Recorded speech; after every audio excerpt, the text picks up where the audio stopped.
السلام عليكم ورحمة الله وبركاته.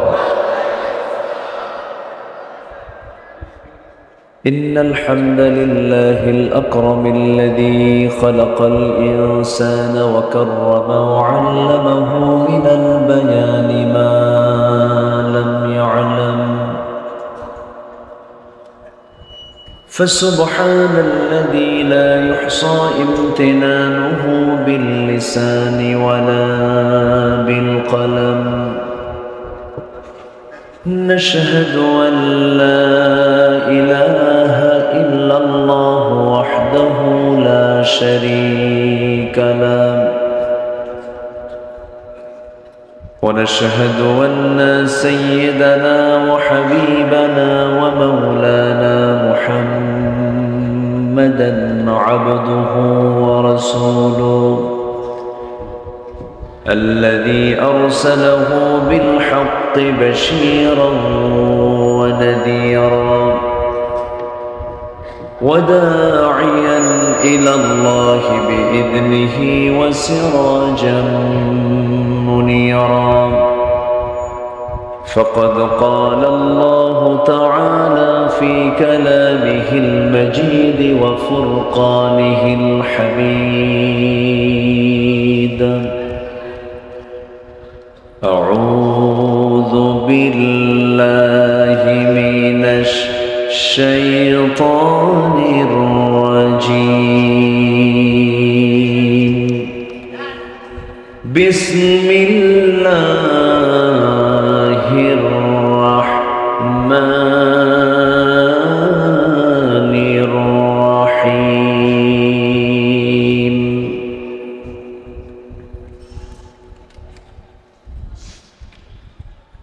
إن الذين آمنوا وعملوا الصالحات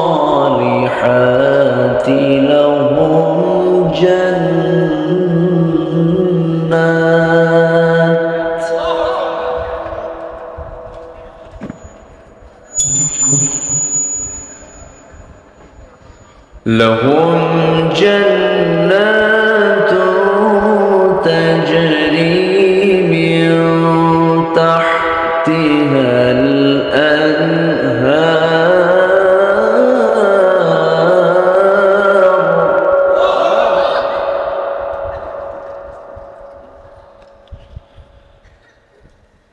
ذلك الفوز الكبير.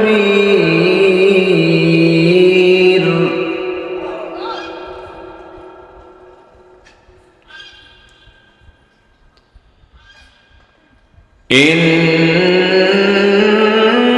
بطش ربك لشديد إنه هو يبدئ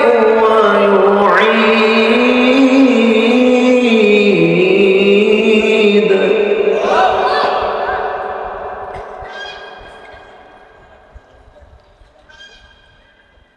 وهو الغفور الودود ذو العرش المجيد فعال لما يريد.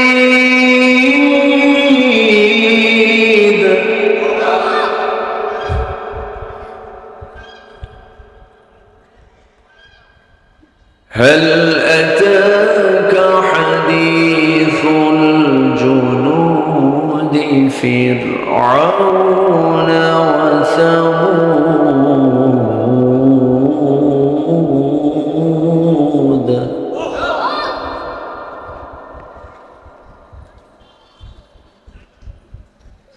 بل الذين كفروا في تكذيب والله من ورائهم محيط.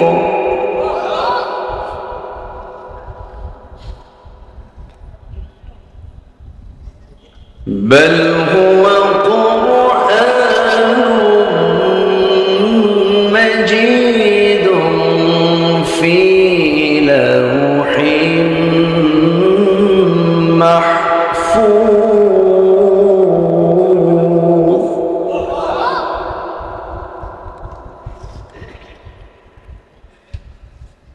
আল্লাহু আকবার। বিসমিল্লাহির রাহমানির রহিম।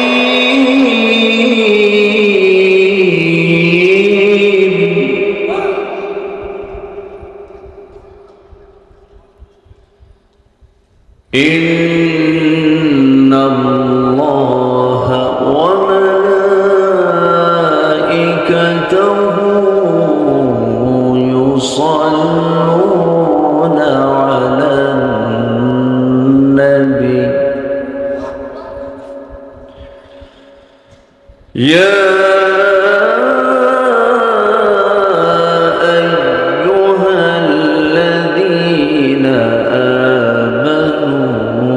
صلوا عليه وسلموا تسليما اللهم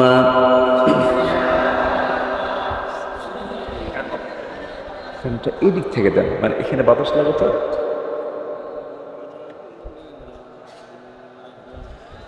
وعلى آل سيدنا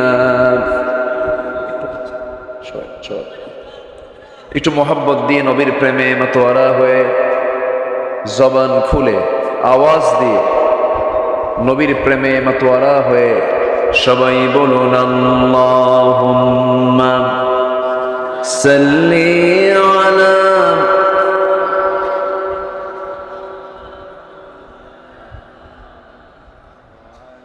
وعلى آل سيدنا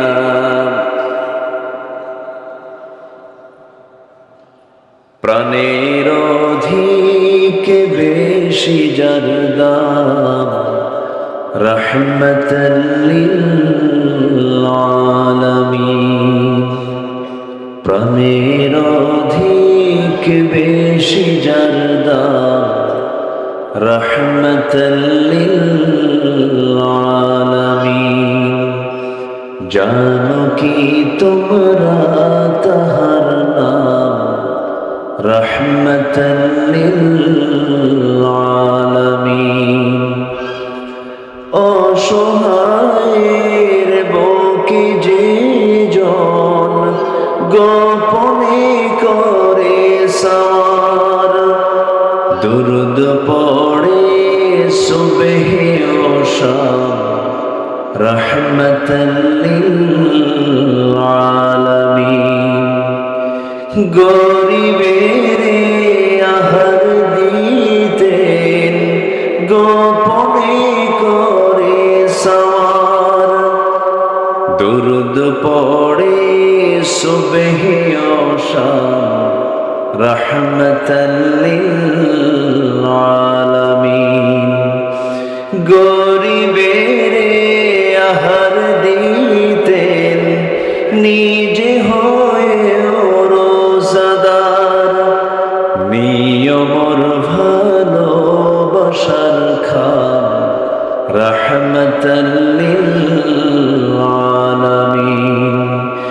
তার পথে যে বিছিয়ে দিত টুকরো কাটা স্তূপ করে তাকেও দিলেন প্রেম মুজাসসাম রাহমাতাল লিল আলামিন। আল্লাহুম্মা সাল্লি আলা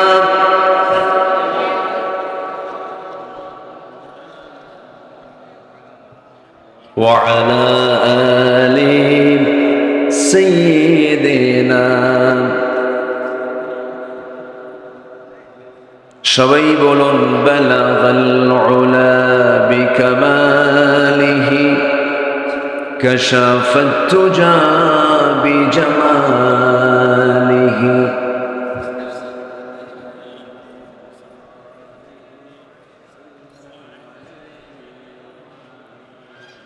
সূরতে ইউসুফ বিদারি হিকমতে লুকমান মা قارئ قرآن باري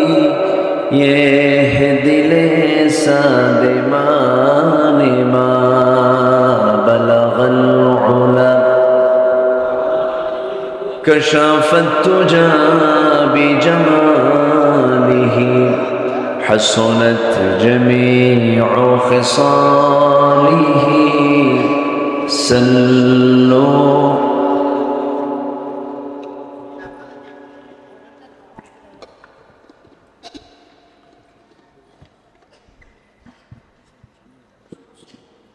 খুলনা অঞ্চলের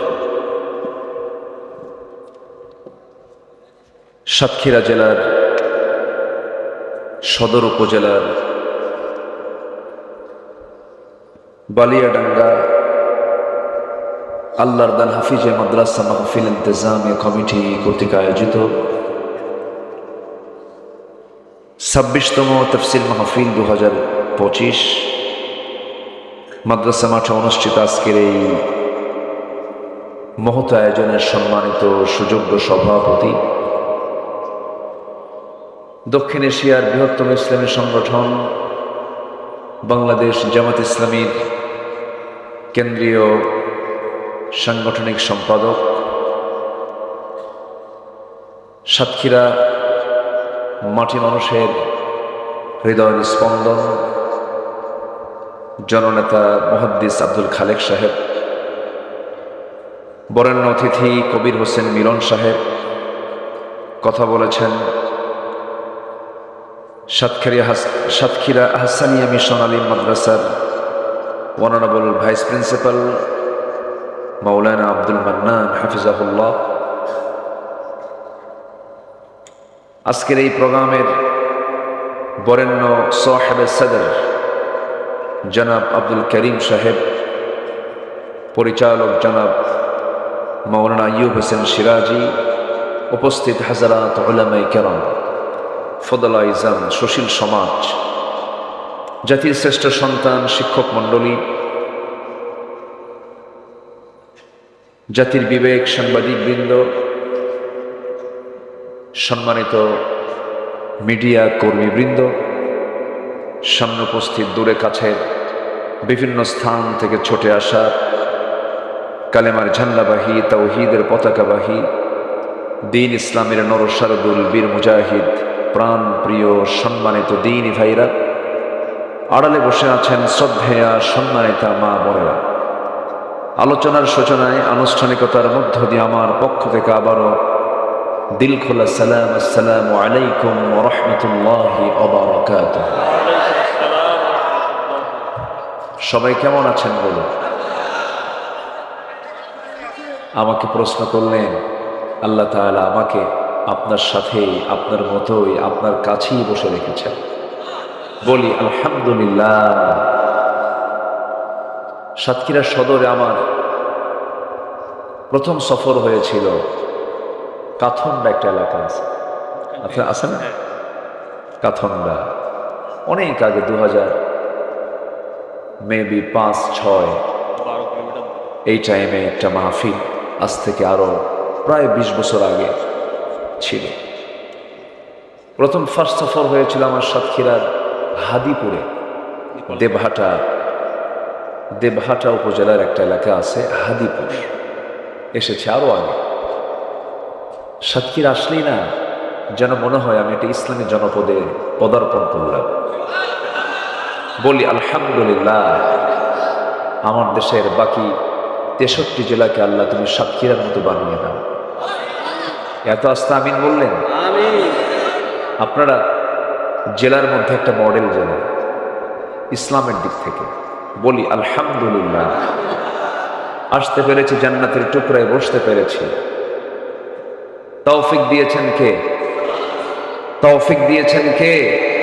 চিৎকার মেরে বলছে আল্লাহুম্মা ইন্নী আসআলুকা আল হুদা ওয়াত তুকা ওয়াল আফাফা ওয়াল গিনা।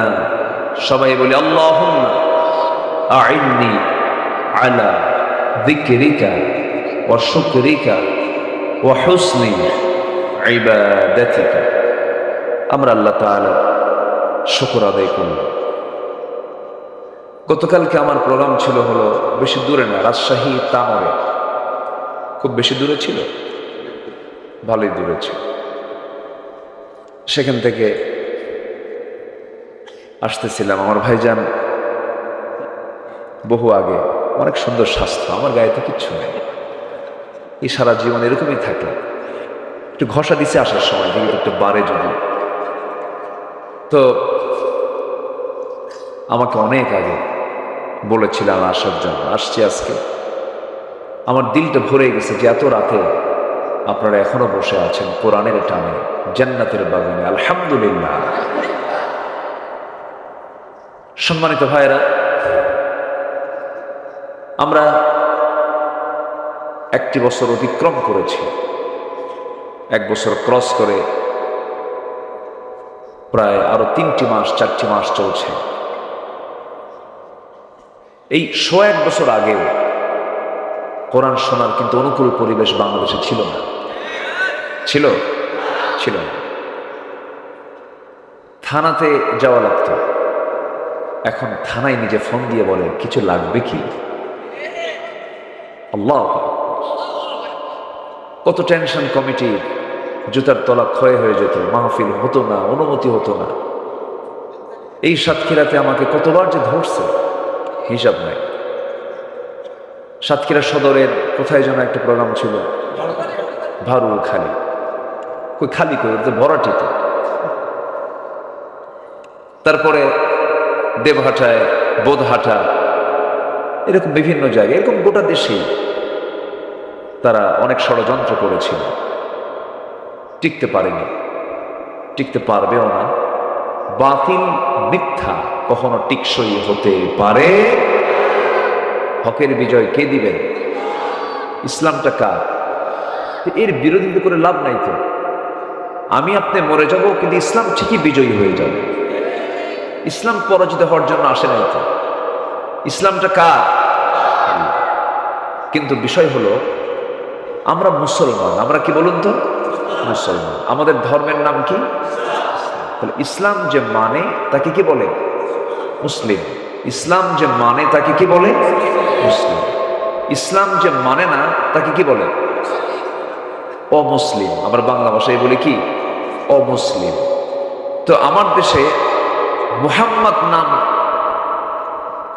মুহাম্মদ আগে, নামের আগে থাকার পরেও বহু মুসলিম পরিবারের সন্তান আছে যারা ইসলামকে মানতে চায় না। রাষ্ট্রীয় পর্যায়ে ইসলাম কায়েম হোক এরকম চায় না, এরকম মুসলমান তো আমার দেশে নাই বললেই চলে। আছে? আছে বলেন, আছে? তাহলে যে মুসলিম ইসলামকে চায় না সেটা কি মুসলিম? নিচে রাখেন, সেটা কি মুসলিম? মুসলিম তাকে বলে যে ইসলাম সব জায়গায় চাবে। অতএব এটা পৈতৃক কোনো সম্পত্তি নয় মুসলমানিত্ব টিকে রাখার জন্য। পৈতৃক কোনো ব্যাকগ্রাউন্ড দিয়ে আপনি মুসলিম পরিচয় বহন করতে পারবেন না। মুসলিম পরিচয় বহন করার জন্য ভিতরে কি থাকতে হবে? ইসলাম থাকতে হবে। সম্মানিত ভাইয়েরা, কথাটা কিন্তু খুব প্রাসঙ্গিক কথা বললাম। এখন বুঝে নেন আমার দেশে ইসলামকে মান্যওয়ালা, ইসলাম মান্যওয়ালা মুসলিম কয়জন, আর ইসলামকে না মান্যওয়ালা মুসলিম কয়জন। এটা ভাগ করলেই অনেকটাই স্পষ্ট হয়ে যাবে, অনেকটাই ক্লিয়ার হয়ে যাবে। যারা মুসলমানের পরিচয় দিয়েও যারা ইসলামকে রাষ্ট্রীয় পর্যায়ে দেখতে চায় না, এরা মুসলমান না, এদের একটা ভিন্ন পরিচয় আল্লাহ পাক দিয়েছেন, তারা হলো মুনাফিক। বলেন, তারা কি বলেন? মুনাফিক। এটা কি আমার দেওয়া? কোন মোল্লার দেওয়া? এই উপাধি কে দিয়েছেন? কি দিয়েছেন এটা? উপাধি। বলেন কি নাম? উপাধি, মুনাফিক। তাহলে মুনাফিক উপাধিটা এটা আমার দেওয়া নয়, আপনার দেওয়া নয়। যারা ইসলাম মুসলিম হওয়ার পরও চায় না তারা কি বলেন? মুনাফিক। আল্লাহ রাব্বুল আলামিন বলেন, وَمَن لَّمْ يَحْكُم بِمَا أَنزَلَ اللَّهُ فَأُولَٰئِكَ هُمُ الْكَافِرُونَ فَأُولَٰئِكَ هُمُ الْفَاسِقُونَ فَأُولَٰئِكَ هُمُ الظَّالِمُونَ। শুধু মুনাফিক বলেন নাই, তাদেরকে কাফেরও বলেছেন, তাদেরকে জালিমও বলেছেন, তাদেরকে ফাসিক বলেছেন। আমার বন্ধুগণ, তাহলে আমি মুসলিম, আমার দায়িত্ব হলো ইসলামকে আমার মতো করে মানা, না আল্লাহর মতো করে মানা। কার মতো করে? নিজের মতো না আল্লাহর মতো? আল্লাহর মতো ইসলাম মানতে হবে। আল্লাহ যেভাবে মানতে বলেছেন, ইফরাত তাফরিত চলবে না। খাটো লম্বা করার কোনো সুযোগ ইসলামে নাই। নামাজে মানলাম, সমাজে মানলাম না, তারপরে রোজায় মানলাম, ব্যবসায় মানলাম না, আবার কি বলে দান সদকায় মানলাম, যাকাতে মানলাম না। এরকম পাবলিক বুঝি নাই? আসতে বলবেন না, আছে না নাই? আছে। বড় জটিল, এত সহজ নয়। দিনকে বিজয়ী করার পথ কুসুমাস্তীর্ণ নয়, কণ্টকে কীর্ণ। অনেক বাধা বিপত্তি অতিক্রম করে সামনের মনজিলে মকসিদে আমাদেরকে পৌঁছতে হবে। সামনে এখনো অনেক চড়াই উতরাই পেরিয়ে সামনের দিকে যেতে হবে। আমার আপনার সামনে মুনাফিকরা ঘুরঘুর করতেছে, ঠিক কিনা বলেন? ঘোরাফেরা করছে। ওরা মাহফিল চায় না, মাহফিল করলেই তো সমস্যা। কোরআনের হক কথা শুনলেই তো চান্দাবাজি বন্ধ। আসতে কোন কেন? আসতে কোন কেন? সম্মানিত ভাইয়েরা, আসুন আমি মূল আলোচনার দিকে আস্তে আস্তে চলে যাচ্ছি। অনেক কথা আছে, আমাকে সময় দেবেন তো সবাই? সবাই রাজি আছেন তো ইনশাআল্লাহ? আল্লাহ কবুল করুন, জোরে বলি আমিন। আসুন আমরা ধীরে ধীরে আলোচনার দিকে চলে যাচ্ছি। আমরা সময়কে কোনো ক্রমেই নষ্ট করব না, শুধু মাহফিলে নয়, সব জায়গাতেই আমরা সময়কে কাজে লাগাবো। জোরে বলি ইনশাআল্লাহ। যে সময়কে কাজে লাগায় সে হলো প্রকৃত আল্লাহর মানে অরিজিন বান্দা। যে ব্যক্তি সময়কে নষ্ট করে, ওর চাইতে বড় গুনাহগার পৃথিবীতে আর হতে পারে না। ইমানদার কখনো সময়কে নষ্ট করতে পারে না, কারণ এই পৃথিবীতে সবচেয়ে মূল্যবান জিনিস হচ্ছে সময়, টাইম। টাইমকে নষ্ট করা যাবে না। কিভাবে আপনি কাজে লাগাবেন?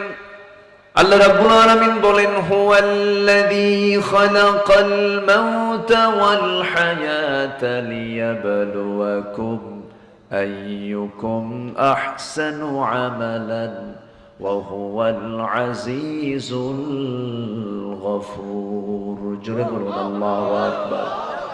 তিনি সেই মহান সত্তা যিনি মৃত্যু এবং জীবন সৃষ্টি করেছেন, যেন তিনি বুঝে নিতে পারেন তোমাদের ভেতরে কোন কোন বান্দাগুলো নেক আমল করে যেতে পারে।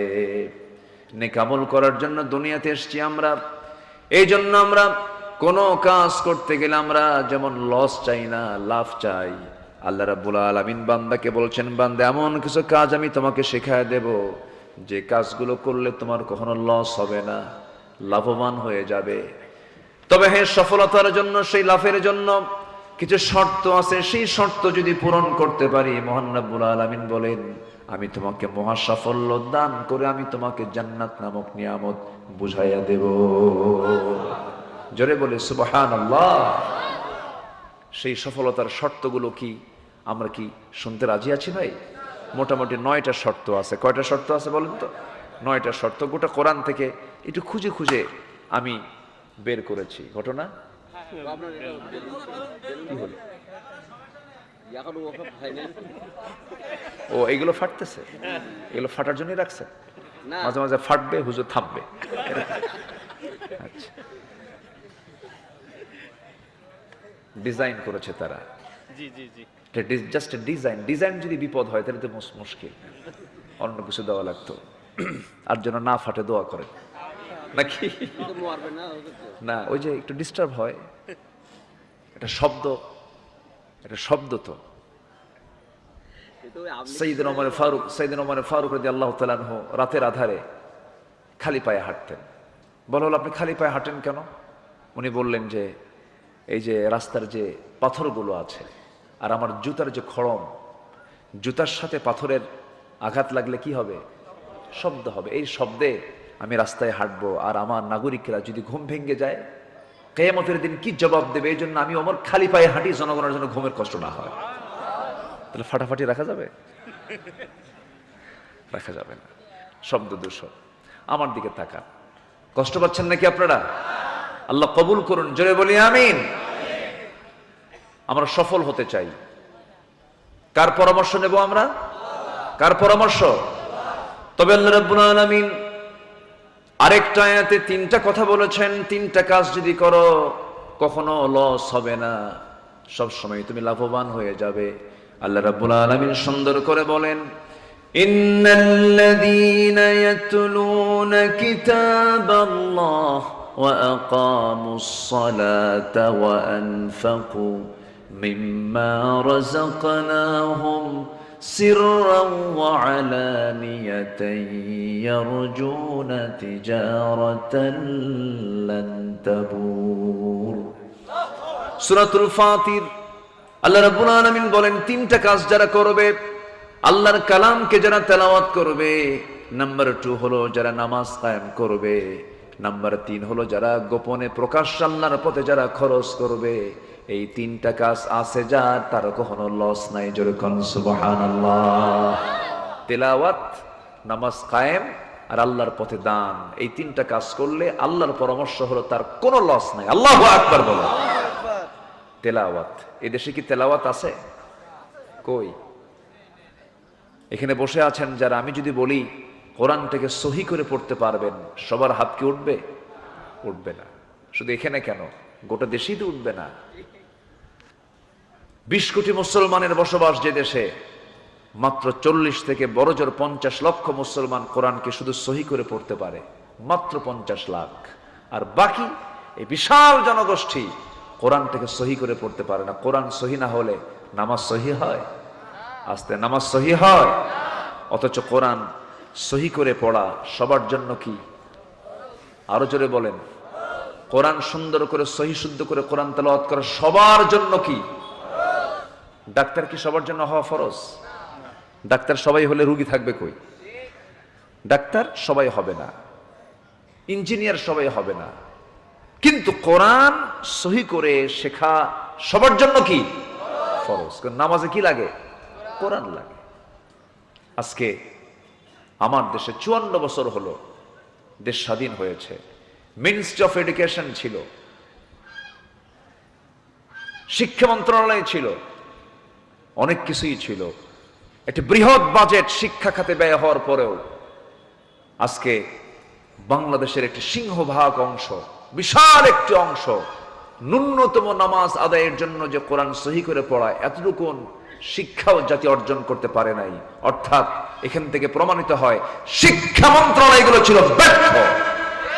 ঠিক কিনা? ব্যর্থ। আমার আর ব্যর্থতার গ্লানি আর দেখতে চাই না, ব্যর্থতার এমন চিত্র আর দেখতে চাই না। প্রত্যেকটি শিক্ষাঙ্গনের প্রত্যেকটি ফ্যাকাল্টিতে, প্রত্যেকটা শাখা প্রশাখায় কোরআন শেখাকে বাধ্যতামূলক করে দেওয়া হোক। আসতে কোন কেন? জাতির চরিত্র ভালো হয়ে যাবে, জাতি ভালো হয়ে যাবে। এই জাতিকে ভালো করার জন্য যত কিছুই নিয়ে আসেন কাম হবে না। এই জাতি হলো মিশ্র জাতি। মিশ্র, কালো, ধলা, লম্বা, খাটো, চিকন, মোটা, বিচিত্র মানুষ। কিছু মানুষের চেহারা আছে চায়না দেশের মতো, আছে না? একটু চলে যান না আপনি উপজাতির দিকে চলে যান, এরকম। এই মিশ্র জাতি, ফরাসি, পর্তুগিজ, তারপরে কি বলে ব্রিটিশ, এই বিভিন্ন দেশের অনুপ্রবেশ হয়েছিল এই দেশে। 200 বছর ব্রিটিশরা শাসন করেছে দেশকে। এই মিশ্র জাতিকে ভালো করার জন্য আপনি অনেক চেষ্টাইতে হলো, কোনো চেষ্টাই সফল হবে না। এই জাতি ভালো হবে একমাত্র কোরআনের বিধান মেনে চললে পরে। আসতে বলবেন না, জোরে বলুন, ঠিক কিনা? কোরআন সব জায়গায় চালু হোক, সবাই চান না? আপনারা সবাইকে আপনারা চান না? আল্লাহ কবুল করুন, জোরে বলেন আমিন। হায়রে, পার্লামেন্ট 16 বছর দেখলাম, কত চিত্র বিচিত্র। পার্লামেন্টে কোরআন তেলাওয়াত করার লোক নাই, কারি সাহেব যান নাই। একজন ইমান তো এনেছি, কিন্তু ইমানটাকে টিকে রাখা সহজ নয়। আমার নবীজি প্রথমে আবিসিনিয়ায় কিছু সাহাবীকে পাঠায় দিলেন, আবিসিনিয়ায় হিজরতে পাঠায় দিলেন। আবিসিনিয়ায় যাওয়ার পর এমনকি আমার নবীর হাতে বায়াত নেওয়ার পরও তারা, ইমান আনার পরও তারা আবার খ্রিস্টান হয়ে যায়। কি হয়ে যায়? নবীর হাতে বায়াত নিয়েছে, এরপরও খ্রিস্টান হয়ে গেছে। কিন্তু আল্লাহ রাব্বুল আলামিন বান্দাকে বলছেন, বান্দারে ঈমান তো এনেছো, কিন্তু ঈমানটা শুধু আনলেই হবে না, ঈমানের উপরে টিকে থাকতে হবে। আল্লাহ রাব্বুল আলামিন বলেন, ইন্নাল্লাযীনা ক্বালু রাব্বুনাল্লাহু সুম্মা ইসতাকামু তাতানাজ্জালু আলাইহিমুল মালায়েকা আল্লা তাখাফু ওয়া লা তাহজানু ওয়া আবশিরু বিল জান্নাতিল্লাতী কুনতুম তুআদুন। জোরে বলুন আল্লাহু আকবার।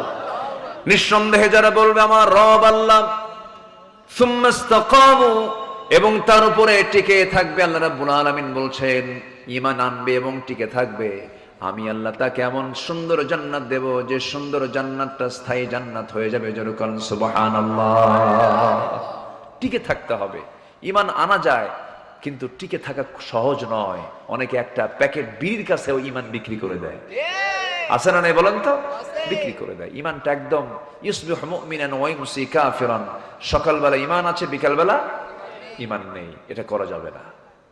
ছোট্ট একটা ইতিহাস মনে পড়লো, এক সাহাবীর কথা মনে পড়লো। আমি এই তো সম্প্রতি মক্কা মদিনায় গিয়েছিলাম।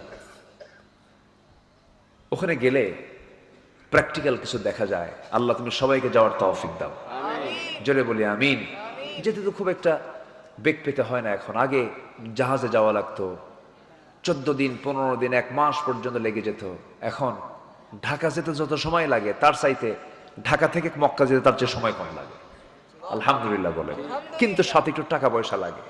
কিন্তু কি পরিমাণ টাকা পয়সা লাগে? আপনার স্ত্রীর জন্য আপনি যদি 1 ভরি যদি একটা গহনা দিয়ে, 1 ভরি গহনা দিয়ে যদি কিছু, 1 ভরি দিয়ে যদি কোনো গহনা বানায় দেন, তাও আজকের বর্তমান বাজারে লাগবে প্রায় 2,12,000 টাকা ভরি। রানিং চলছে। 2,12,000 টাকা ভরি দিয়ে আপনার স্ত্রীর একটা গহনা 1 ভরিতে আর কতটুকুই হয়? তাহলে 1 ভরি গহনায় যদি এত টাকা লাগে, আর আমার নবীর সোনার মদিনায় যেতে আসতে মাত্র লাগে হলো 1,50,000 টাকা। বউকে সোনা দিবেন না মদিনা ঘুরাবেন? বলে আসতে কোন কোথায় কোথায় বলেন বলেন বলেন বলেন। একটু প্ল্যান করেন, প্ল্যান করেন, পরিকল্পনা করেন। পরিকল্পনা করলেই হয়ে যায়, এর জন্য টাকা লাগে না, আল্লাহ ব্যবস্থা করে দেয়। কেউ তো সুবহানাল্লাহ বললেন না। এক রিক্সাওয়ালা আপনাদের এলাকারই মেবি হবে, 2015 সালে কি 17 সালে আমার খেয়াল নাই, আমি মক্কা মুকাররমার সামনে দাঁড়ানো, আমার ভক্ত আমাকে চিনে, দৌড় মেরে এসে আমাকে জড়িয়ে ধরলো, ধরে বলতেছে হুজুর আমি আপনার খুব ভক্ত, আমি হজ করতে আসছি। কি করেন? রিক্সা চালায়। রিক্সা চালান আপনি? কেমনে আসলেন? হুজুর 15 বছর প্রত্যেক দিন 20, 30, 40, 50 টাকা পর্যন্ত জমা করেছি, একটা টাকা হাত দিইনি ওই জায়গায়। যেদিন টাকা পূরণ হয়ে গেছে জমা দিছি, হজে আসছি। কেউ তো আলহামদুলিল্লাহ বললেন না। তাহলে ইচ্ছা থাকলে কি হয়? উপায় হয়। চেষ্টা করবেন, হয়ে যাবে। মদিনা গেলে হাঁটলেও মনে হয় রাসূল এই দিক দিয়ে হেঁটেছেন। আল্লাহু আকবার। ইমাম মালিক রাহমাতুল্লাহ আলাইহি কখনো জুতো পায়ে হাঁটতেন না মদিনায়। ইমাম মালিককে বলা হলো, ইমাম মালিক মদিনায় হাঁটতে নিয়ে তুমি জুতা পায়ে না হেঁটে খালি পায়ে হাঁটো কেন? কেঁদে কেঁদে বলতেন, আহারে এই সোনার মদিনায় আমি কেমনে জুতা পায়ে হাঁটবো? কারণ এই মাটির নিচেই শুয়ে আছেন আমার প্রাণ প্রিয় নবী আমার বন্ধুগণ।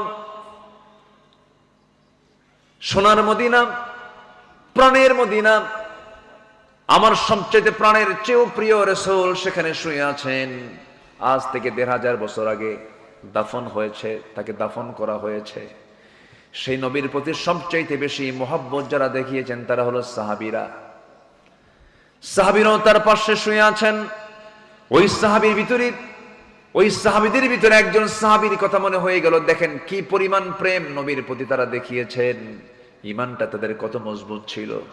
নতুন দিন গ্রহণ করেছেন, বাপ জন্মের পূর্বে মারা গেছে, চাচার হাতে মানুষ হয়েছেন, কালিমা পড়ে মুসলমান হলেন। চাচা জেনে গিয়ে বলতেছে, ভাতিজা শুনলাম তুমি নাকি কালেমা পড়েছ। এবার ভাতিজা বলছে, চাচা শুনবেন কেন? আমিও চাই আপনি জাহান্নাম থেকে বাঁচেন। আমি কালেমাওয়ালা হয়েছি, আপনি কালেমাওয়ালা হয়ে আপনি দিনের পথে চলে আসেন। এই কথা শোনার সঙ্গে সঙ্গে চাচা খেপে গিয়ে বলছে, ভাতিজা নিজে তো বড় অন্যায় করে ফেলেছ, আবার আমাকে অন্যায় করতে বলো।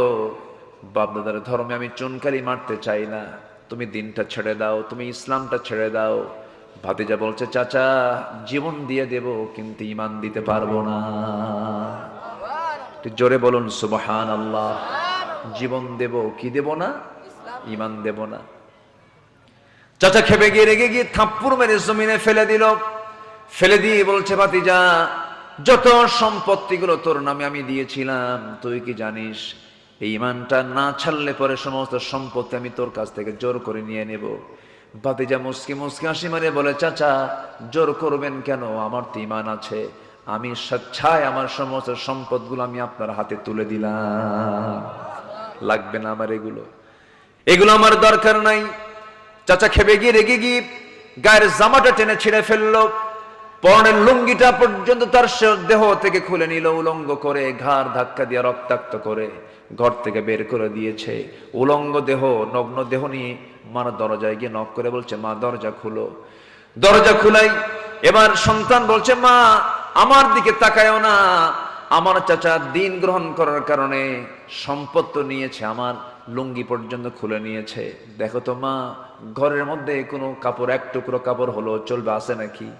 ঘরের মধ্যে একখণ্ড চাদর পাওয়া গেল, সেই চাদরখানা দিয়ে কোনো মতো তিনি সতর ডাকলেন। এবার বলছেন, মা আমি আর কোথাও থাকবো না, আমার কোথাও ভালো লাগে না, আমার সবচাইতে প্রিয় দরবার হলো আমার প্রাণ প্রিয় নবীর দরবার মদিনা। জোরে কোন সুবহানাল্লাহ। চললাম মদিনার দিকে, মা দোয়া করো। মক্কা এবং মদিনার ঠিক মাঝখানে তার বাড়ি। আস্তে আস্তে রওনা করবেন, কিন্তু প্রচন্ড ঠান্ডার সময়। ওই আরবে বছরে 2 থেকে 3 মাস, 1 মাস ও 2 মাস হয়, প্রচন্ড ঠান্ডা থাকে, হাড় কাঁপানো শীত থাকে। ওই সময় শীতকাল চলে, ওই শীতের ভিতরে এই সাহাবী নগ্ন দেহ নিয়া, গায়ে কোনো কাপড় চোপড় নাই, শুধু একখণ্ড কাপড় দিয়ে তিনি সতরটা রেখেছেন। কোন